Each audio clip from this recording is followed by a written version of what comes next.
राम राम मंडळी, मी अदिती भाटकर आज तुम्हाला अशा एका आईबद्दल सांगणार आहे जी समुद्राच्या साक्षीने अरबी समुद्राच्या किनाऱ्यावर विराजमान आहे.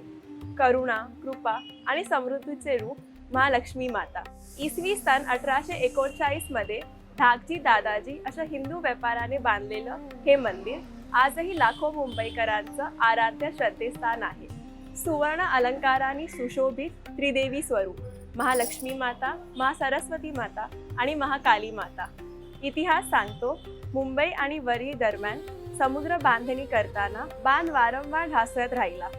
तेव्हा देवीने स्वप्नात दृष्टांत दिली आणि सांगितलं की मी समुद्रात आहे.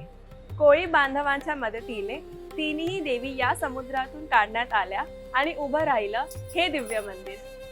आजही मार्गशीर्ष आणि नवरोत्सवात लाखो भाविक तिच्या चरणी नतमस्तक होतात. ती संपत्तीची देवी आहेच, पण त्यासोबत ती आशीर्वादाची देवी आणि विश्वासाची देवी आहे. आणि यंदा ही समृद्धीची आदिशक्ती सामील होणार आहे मालाड शोभायात्रामध्ये. 9 देवी 9 स्वरूप एकच जागर. गुढी यंदाची मुंबईच्या देवी शक्ती जागराची. जय महालक्ष्मी माता. भेटूया 19 मार्चला आपल्या मालाडच्या शोभायात्रेमध्ये 7 वाजता. नक्की या हा.